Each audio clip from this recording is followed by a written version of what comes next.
3 நண்பர்கள். அவர்கள் சிறுவயதிலிருந்து ஒன்றாக வளர்ந்தவர்கள்.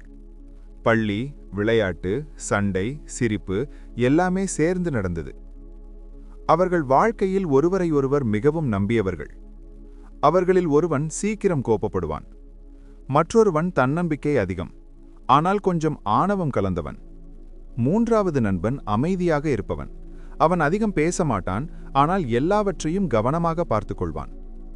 ஒரு நாள் அவர்கள் வாழ்க்கையில் ஒரு பெரிய வாய்ப்பு வந்தது. ஒரு வேலை. அந்த வேலை சரியாக செய்தால் நல்ல பணமும் கிடைக்கும், நல்ல பெயரும் கிடைக்கும். மூவரும் சேர்ந்து அந்த வேலையை தொடங்க முடிவு செய்தார்கள். ஆரம்பத்தில் எல்லாம் நன்றாகவே நடந்தது. மூவரும் கடினமாக உழைத்தார்கள். வேலை மெதுவாக வளர ஆரம்பித்தது. பணமும் வர ஆரம்பித்தது. ஆனால் பணம் வந்த இடத்தில் ஈகோ கூட வரும். ஒரு நாள் வேலை நடந்து கொண்டிருந்த இடத்தில் சிறிய விஷயத்துக்காக 2 நண்பர்கள் சண்டை போட்டார்கள்.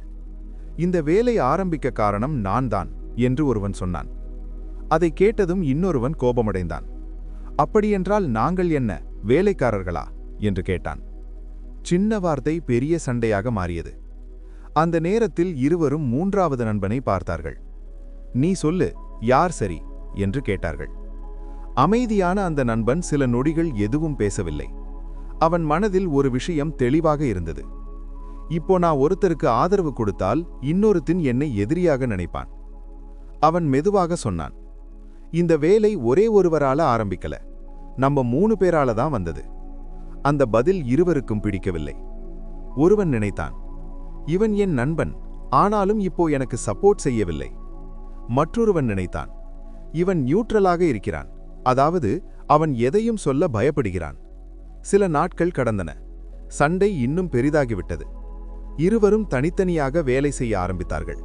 ஒருவருக்கொருவர் பேசவே இல்லை.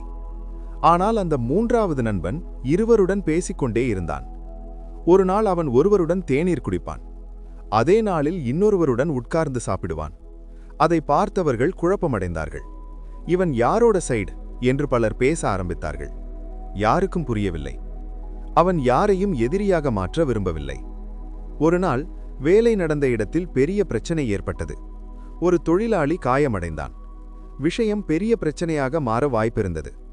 அந்த நேரத்தில் பயந்து போன 2 நண்பர்களும் ஒரே மனிதரை நினைத்தார்கள். அவர்தான் அந்த அமைதியான நண்பன். முதலில் ஒருவன் அவனை சந்தித்தான். நீதான் இந்த விஷயத்தை சமாளிக்கணும் என்றான். சில நேரம் கழித்து இன்னொருவன் வந்தான். நீ இல்லாமல் இந்த சிச்சுவேஷன் ஹேண்டில் ஆகாது என்றான்.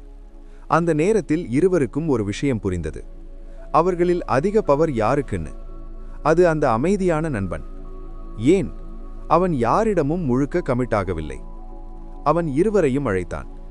ஒரே இடத்தில் உட்கார வைத்தான். பிறகு அமைதியாக கேட்டான், நீங்கள் இருவரும் சண்டை போட்டாலும் பிரச்சனை வந்தால் யாரை தான் தேடுறீங்க? இருவரும் அமைதியாக இருந்தார்கள். அவன் மீண்டும் சொன்னான், நான் யாரோட சைடும் இல்ல, நான் ப்ராப்ளம் தீரணும் என்பதற்காக தான் இருக்கிறேன். நீங்கள் இருவரும் சேர்ந்து இருந்தால் இந்த பிரச்சனை சின்னதுதான். சில நிமிடங்கள் அமைதி. பிறகு ஒருவன் சிரித்தான். சரி, பிசினஸ்ல ஈகோ வேணா என்றான். மற்றொருவன் கையை நீட்டினான். மீண்டும் ஆரம்பிப்போமா என்றான். அந்த நாளிலிருந்து அவர்கள் மீண்டும் சேர்ந்து வேலை செய்ய ஆரம்பித்தார்கள். காலம் கடந்தது. 1 வருடத்தில் அவர்கள் வேலை பெரிதாக வளர்ந்தது. நல்ல பெயரும் வந்தது. அவர்களை பார்த்தவர்கள் ஒரு விஷயம் சொல்ல ஆரம்பித்தார்கள். இந்த வெற்றிக்கு காரணம் அந்த அமைதியான நண்பன். ஏனென்றால் அவன் பெரிய திறமை காட்டவில்லை, ஆனால் அவன் ஒரு பெரிய தவறு செய்யவில்லை. அது என்னவென்றால் யாரிடமும் முழுக்க கமிட் ஆகவில்லை. ஒரு நாள் நண்பர்களில் ஒருவன் அவனை கேட்டான், அந்த நாள் ஏன் எங்கள ஒருத்தரையும் சப்போர்ட் செய்யல? அவன் சிரித்தான். நான் ஒருத்தரை சப்போர்ட் பண்ணியிருந்தா இப்போ நம்ம நண்பர்கள் இருக்க மாட்டோம். பிறகு அவன் ஒரு வார்த்தை சொன்னான், நண்பன் என்றால் ஆதரவு தரலாம், ஆனா அடிமையாக ஆகக்கூடாது. அந்த நாள் இருவருக்கும் ஒரு பெரிய உண்மை புரிந்தது. சில சமயம் நடுவில் நிற்பவன் தான் எல்லாவற்றையும் காப்பாற்றுவான். நீங்க இந்த விஸ்டமை விரும்பினா உங்க எபிக் தமிழ் யோகி ஃபேமிலியில சேர்ந்து சப்ஸ்கிரைப் பண்ணுங்க மற்றும் பெல் ஐகானை அழுத்துங்க. புதிய வீடியோஸ், முதல் நெறிமுறைகள், உளவியல் பாடங்கள், சீக்ரெட் ஸ்ட்ராட்டஜிஸ் எல்லாம் சீராக பெற. வணக்கம். இது உங்கள் எபிக் தமிழ் யோகி.